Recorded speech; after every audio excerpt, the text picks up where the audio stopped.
yung labas na tinatawag na fishing expedition, ibig sabihin, nakikita ng House of Representatives na kulang ang ebidensya para ito ay madala sa Senado. So, ginagawa nila yung proseso sa House para magpadagdag ng mga ebidensya at iyon ay sa tingin namin sobra na sa kanilang kapangyarihan.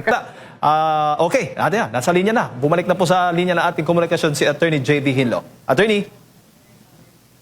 Yes, Mayong Agaliwat, Admar and Jade at sa buong taga-subaybay ng SMNI. Opo, Attorney, tama ho ba ako na kayo kabilang po doon sa nag-issue o nag-submit po, naghain ng petisyon dyan po sa Supreme Court na humihiling na maglabas ng TRO laban nga dito sa impeachment laban kay Vice President Sara Duterte? Tama po yun, no? Kasama ko po yung lead petitioner, si Attorney Israelito Torion, si Attorney Resi Nolasco, Attorney James Patrick Bondoc, o better known as Jimmy Bondoc, si Attorney Victor Rodriguez, o si Vic Rodriguez, si Attorney Raul Lambino, si Attorney Luna Manlitok, at si Dr. Mata, no? At kasama rin namin yung paghain nito ang PDP laban. Opo. Attorney, sinasabi po ng ating konstitusyon at ito rin ang mga patuloy na sinasabi ng nasa Kamara ng mga kongresista na ang House of Representatives ay may sole power to initiate impeachment. Maaari ho bang makialam ang Korte Suprema sa prosesong ito? Tama po yun, no? Yung House of Representatives, yung may primary jurisdiction to initiate impeachment. Pero pwede rin pumasok ang Korte Suprema kung yung paraan ng pag-proceed sa impeachment ay nakita ng Korte Suprema na unconstitutional o hindi nagsasaayon sa saligang batas. So, yan yung tinatawag nating may grave abuse of discretion. Opo. Para na lang din magkaroon ng ideya ang ating mga kababayan patungkol nga po doon sa inyong petisyon na inihain. Pwede ho ba niyong bigyan kami ng brief background lang po nito? Yes po. Yung ifinail po is a petition for certiorari and prohibition with prayer for the issuance of a temporary restraining order and or writ of preliminary injunction.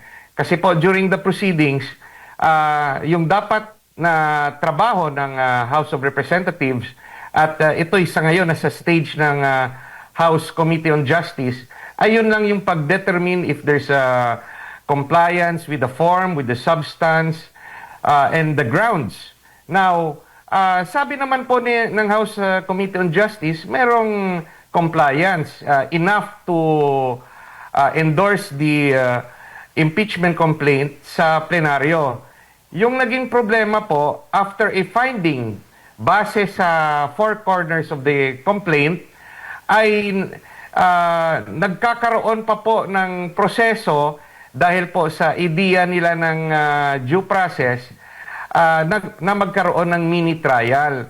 At sa mini trial na yan, gusto nilang magsabina ng mga dokumento, ng mga witnesses, gusto nila na pilitin na mag-testigo ang respondent o si Vice President Sara.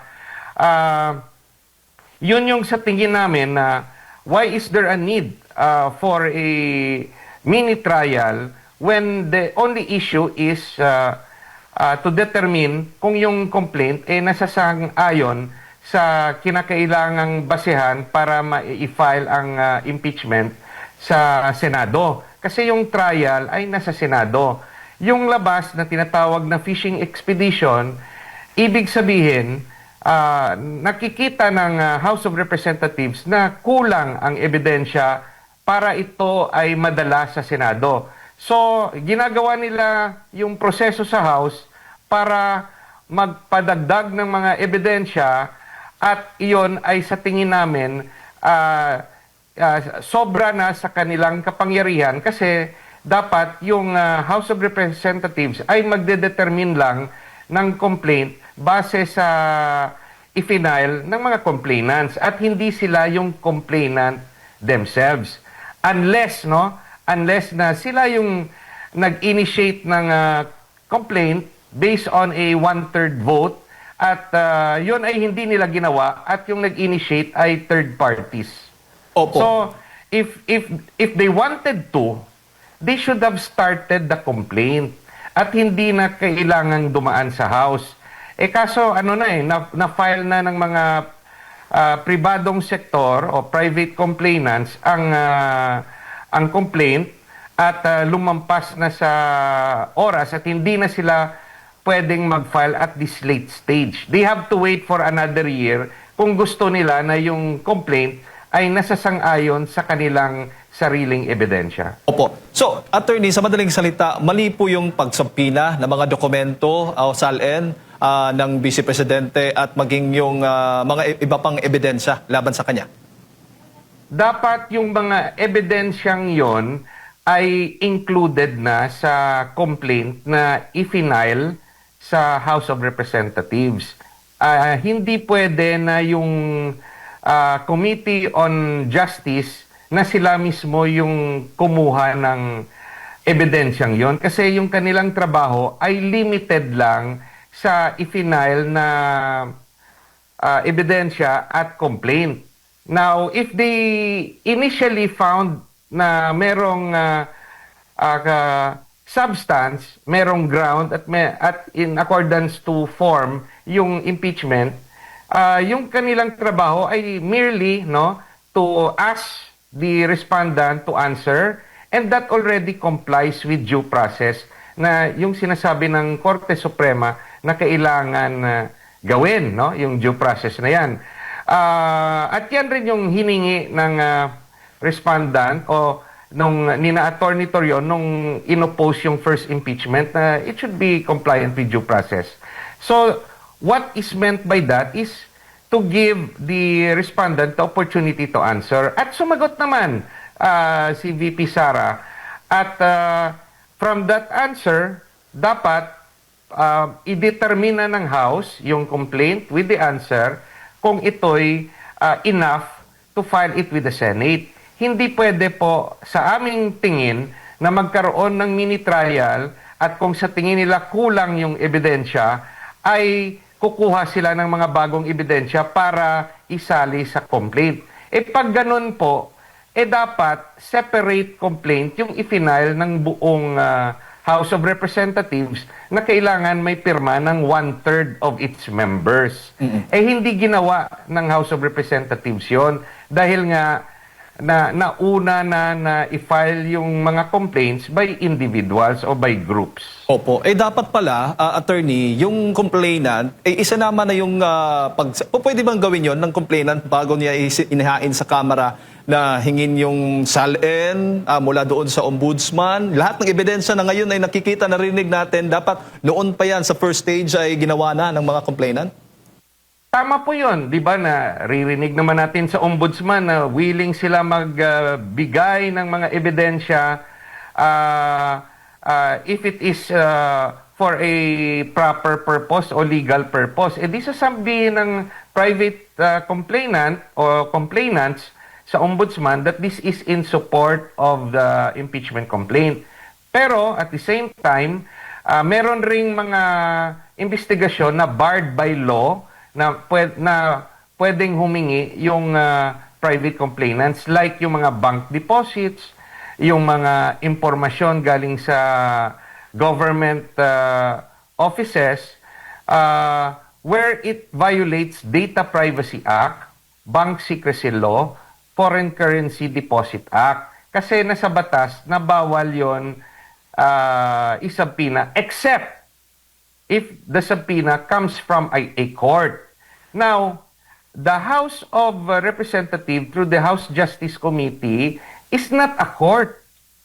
It is likened, its office is likened to a prosecutor.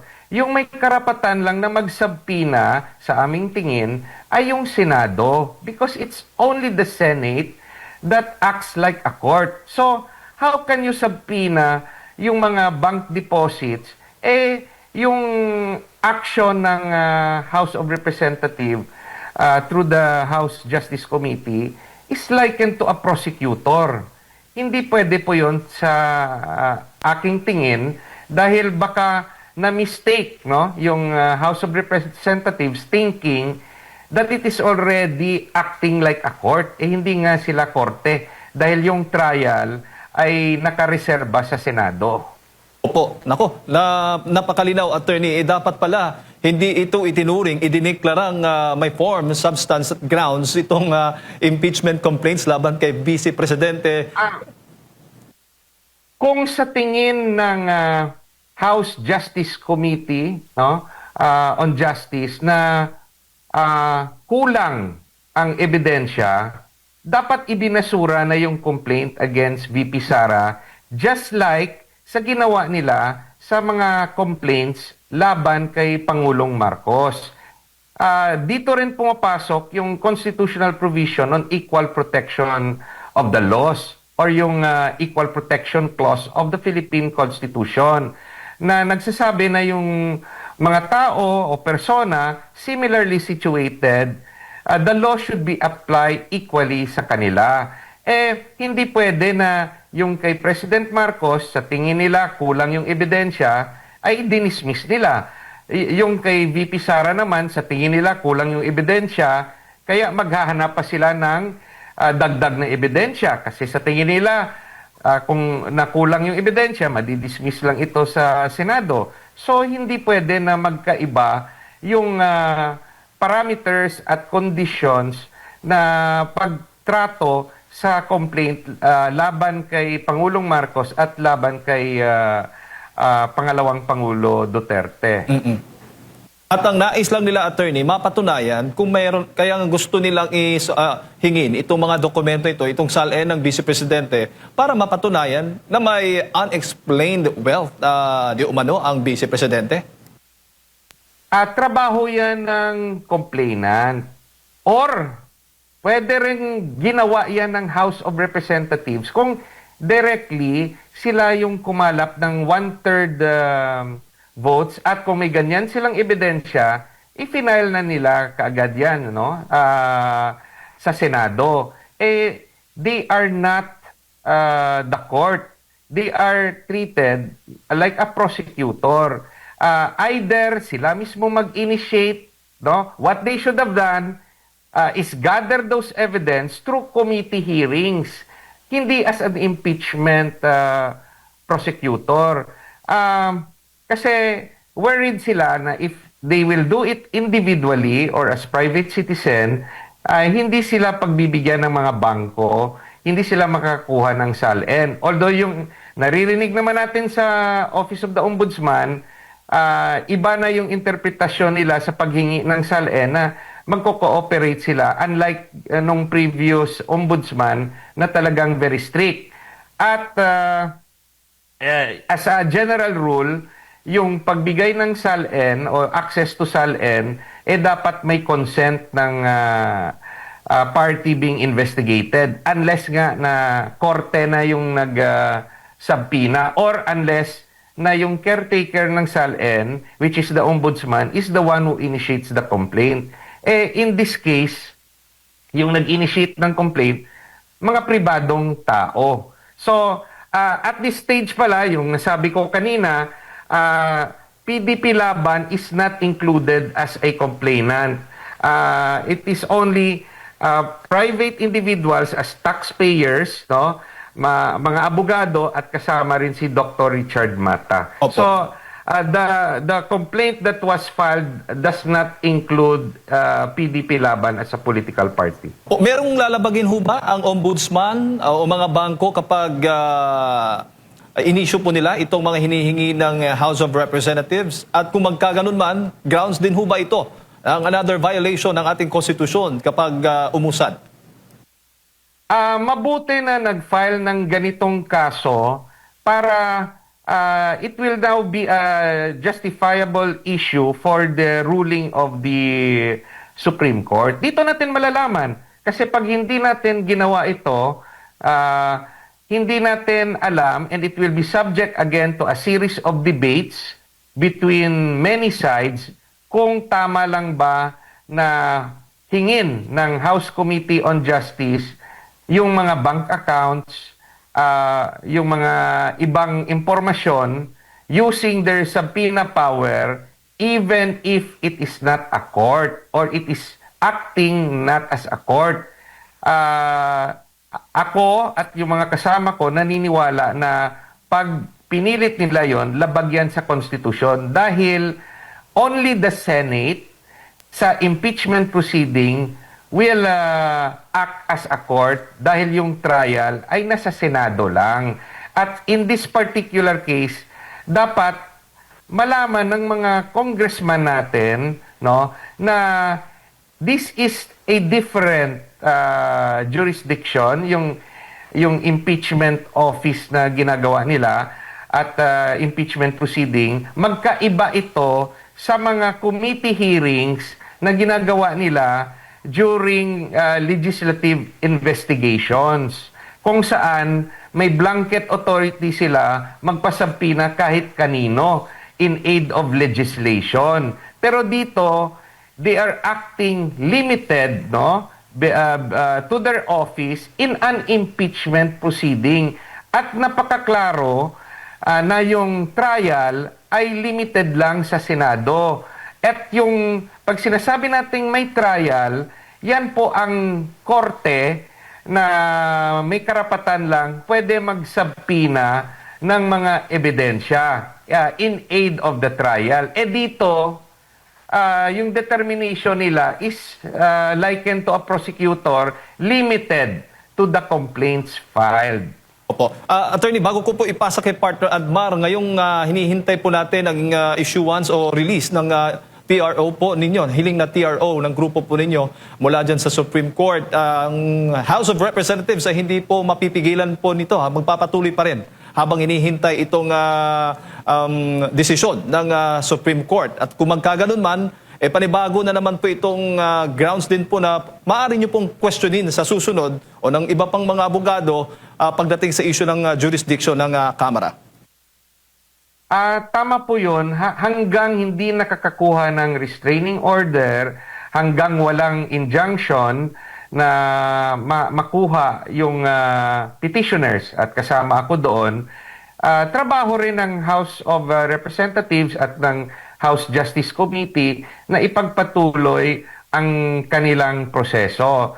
At kung ito'y matatapos nila na walang injunction, whatever decision they make, no, in the end, pwede pa rin pakialaman ng Korte Suprema. Now, under the circumstance, kung sa tingin ng House Justice Committee ay sapat ang complaint at yung mga ebidensya, no, base sa i-file ng complainants at narinig naman nila, may compliance sa due process, narinig nila yung answer ni VP Sara, dapat desisyonan na nila kung ito'y iaakyat nila sa Senado, pagbotohan nila sa House Justice Committee at ito'y ibigay nila sa plenaryo.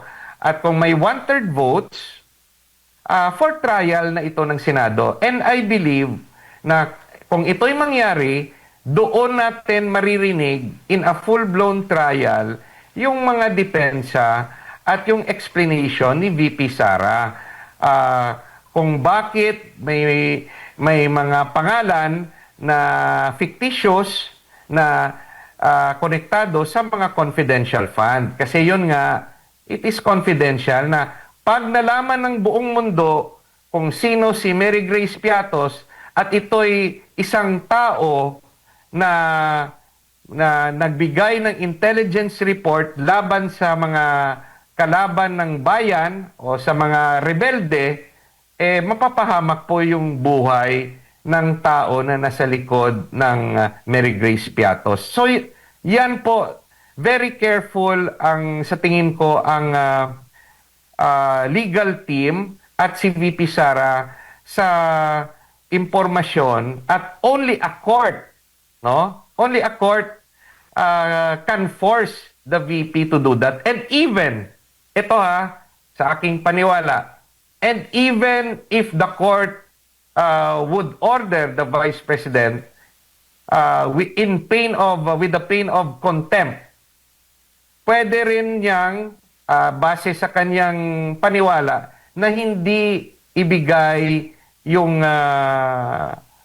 pangalan kung sa tingin niya na mapipiligro yung pangalan. But of course, there will be legal consequence, baka ipakulong siya, no? Gaya yung kayo, media man, 'di ba, pag may source kayo of information, yung ibang media man willing na magpabilanggo para hindi nyo lang ibigay yung source ninyo. Pero sabi ko nga, may consequence, makukulong kayo. Kasi you are forced by law and by the rules to divulge the information required if korte na yung humihingi dito. Attorney, maing aga si Admar po ito. Balikan ko lang, i-clarify ko lang. So, noong panahon na diniklara na sufficient in form, sufficient in substance, pati sufficiency sa grounds nito, dapat na magdesisyon na yung Kamara at kung gusto nilang i-impeach ang Pangulong-Pangulo, diretso na agad-agad tapos ipasa na dito po sa Senado. Attorney. Meron pong pagkakataon, kasi nagsabi rin yung Korte Suprema na may due process dapat, may pagkakataon na pinasagot ang Vice Presidente. Sinagot niya. Depende na sa Vice Presidente kung yung sagot niya na mag-cooperate siya sa mini trial na hinihingi nila or i-waive off niya yung mini trial na yon. Karapatan yon ng Vice Presidente as a respondent.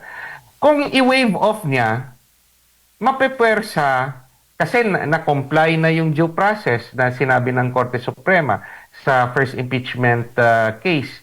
Na-comply na ng Vice Presidente yung requirement of due process. Sumagot siya or sabihin niya yung sagot niya limited lang sa nilagay niya sa pleading niya o sa papel, sa dokumento. Pwede na desisyon ang House of Representatives at hindi tama na pipilitin ng House na mag-evidence gathering kasi yan na yung sinasabi nating fishing expedition dahil limited nga yung kanyang function. If it believes na dapat palakasin ang kaso laban kay VP Sara, antayin na naman nila yung another year to do that and sila mismo mag-directly file after gathering those evidence. They can wait for another year to do that themselves, but hindi sa second impeachment proceeding kasi their action is limited to the review of the complaints filed by private citizens. Yun po yung posisyon namin. Opo, ang nangyari po kasi dito, after na binigyan ng pagkakataon ang Pangulo na mag-respond, no? Nagpadala naman siya ng liham. After nun, marami pong pinasumpina na mga individual, kabilang pa yung tagapagsalita ng defense team ng Pangulo, kabilang na yung mga dokumento at kabilang na yung sinasabi nilang magiging witness laban dito kay pangalawang Pangulo Sara Duterte. Ito po yung mga nakikita ninyo na pagmabalabis na. They went outside their office already kasi only the Senate, which is the trial court, can do that. Only the Senate. Because only a court can go against the Data Privacy Act. Only a court can go against the Bank Secrecy Law and the Foreign Currency Deposit Act. Pero discretion pa yun ng korte kung gagawin niya kasi trabaho yan ng complainant. And they, again, to repeat, baka akala ng House Committee on Justice ay committee hearings to in aid of legislation na meron nga silang blanket authority and power to subpoena whoever they want. Even a co-legislator. Even the House can actually subpoena the senators. Yun lang hindi nila ginagawa kasi may inter-house courtesy, no? That's the only thing holding them back. But legally, the House can subpoena senators and the senators can subpoena the House members, for example, in a flood control proceedings, no? Senate Committee flood control proceedings. But this particular case sa impeachment, hindi naman to committee hearings regarding legislation or in aid of legislation. This is a impeachment proceeding. So limited sila sa rule on impeachment. At ano yung sinasabi ng konstitusyon? Only the Senate can do the trial. So I think they have exceeded their authority when they are now demanding for documents through subpoenas against government offices and against private individuals and entities kasi they're acting beyond the scope of their authority. Opo, huling dalawang talong na lang po, attorney. Nakikita nyo rin po ba na kaya ginagawa nila ito? Kasi alam nila na wala nang susuporta sa impeachment, kaya trial by publicity na lang ang gagawin? Well, we have our individual opinions dyan. At ako, pumasok rin yan sa isip ko. Pero syempre, we cannot speculate to their real intention. It could be, tama po yun na obserbasyon, or it could be ignorance of the law yung nangyari. Kasi akala nga nila, katulad ng mga committee hearings ng House, may blanket authority sila to subpoena just anyone. Ito nga, sabi ko nga, magkaiba yung function ng House with the Senate. Only the Senate will act as a court. And only a court can go against those three laws: Data Privacy Act, Bank Secrecy Law, Foreign Currency Deposit Act. So kung sa tingin ng House, kulang yung ebidensya, the House Committee on Justice must recommend for the dismissal of the case. Just similar to what they have done sa complaint kay Pangulong Marcos. Kasi, sabi nila kulang yung ebidensya kay Pangulong Marcos. Di dapat pinasabpina rin nila yung mga bank deposit ni Pangulong Marcos at ng pamilya ni Pangulong Marcos. Ganun lang kasimple. O kung sa tingin nila kulang nga dahil yung claim na ni Saldico, wala pa naman dito si Saldico. Di pabuksan rin nila yung bank accounts ni Saldico para makita kung saan ito nanggaling yung mga pera dyan. At isa, dapat ipinatawag nila yung 18 sundalo as witness. Kasi yan yung nagko-connect kay Saldico with President Bongbong. Ba't hindi nila ginawa? Meron na nga nagpipresenta na 18 soldiers Ba't hindi nila ginawa? Kaya nga, sinasabi namin, iba ang trato nila kay Pangulong Marcos at iba yung trato nila kay pangalawang Pangulo Sara Duterte Carpio.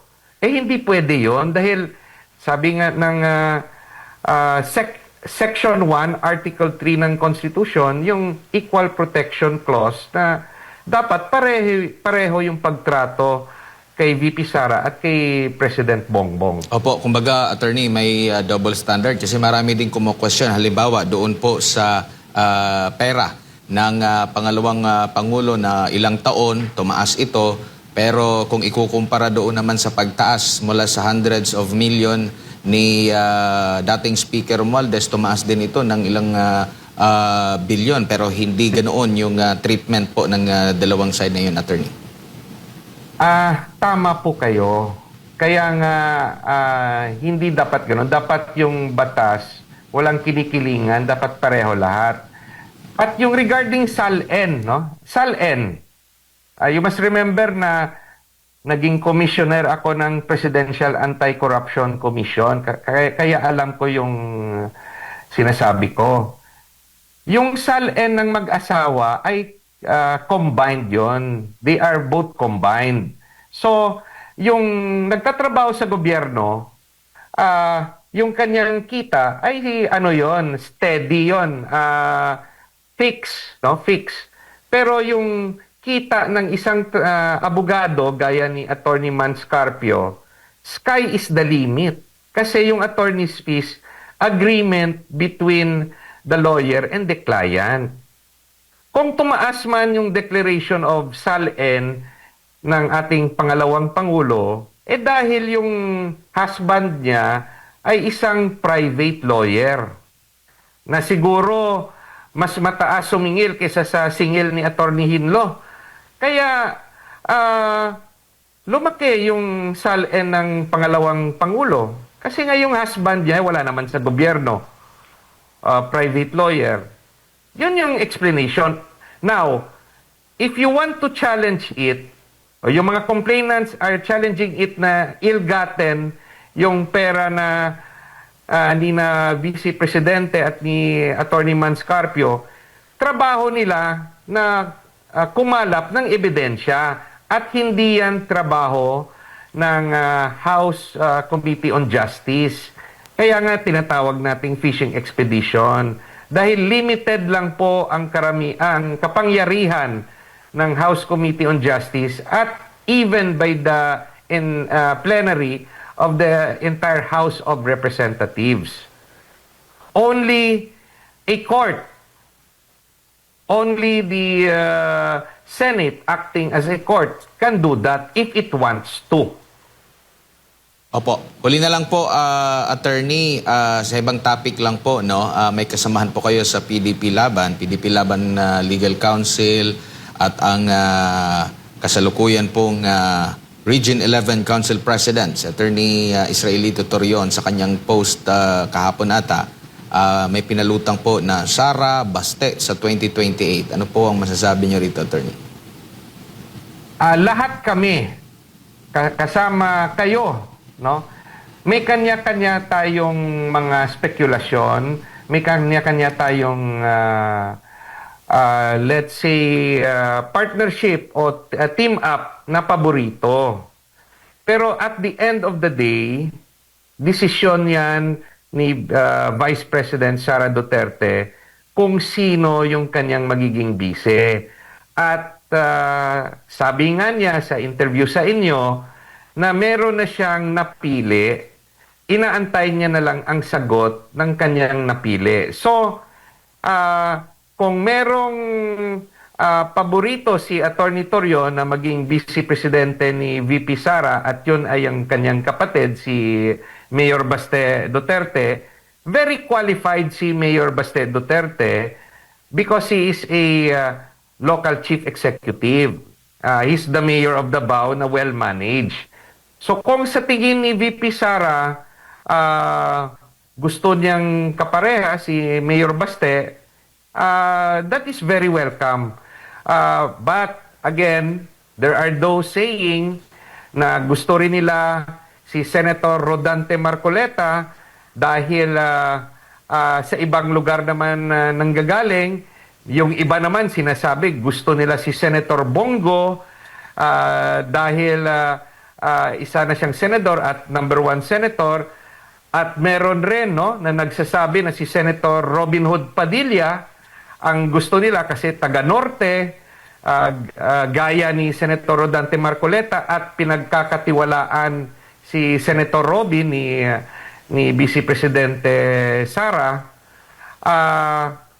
Silang, sila, yung mga sinabi kong pangalan, sa tingin ko alam na nila kung sino yung kinausap ni Vice Presidente Duterte. Bakit ko nasabi yon? Kasi kung yung iba sa kanila hindi kinausap ni Vice Presidente at walang offer to be Vice President, alam niya yon.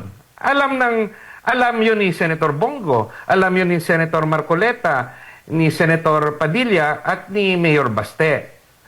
But what I can say, no, sa mga pangalan na sinabi ko, whatever happens to the impeachment proceeding against VP Sara, ang oposisyon, yung oposisyon kung saan pinamumunuan ngayon ni VP Sara, hindi tayo mawawalan ng pambato sa 2028 election. Kasi any one of them, VP Sara, Senator Bongo, Senator Rodante Marcoleta, Senator Robin Hood Padilla, at Mayor Baste Duterte can also become a president candidate for the opposition.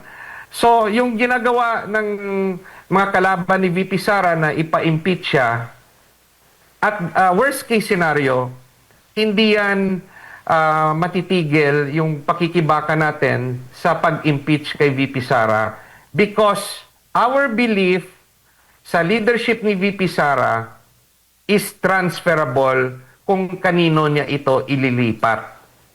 Kaya wag tayong mawalan ng pag-asa that the Vice President will survive the impeachment and even at the worst scenario, ang laban natin ay magpapatuloy. Po.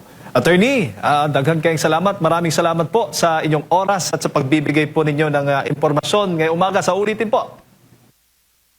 Salamat, Jade and Admar.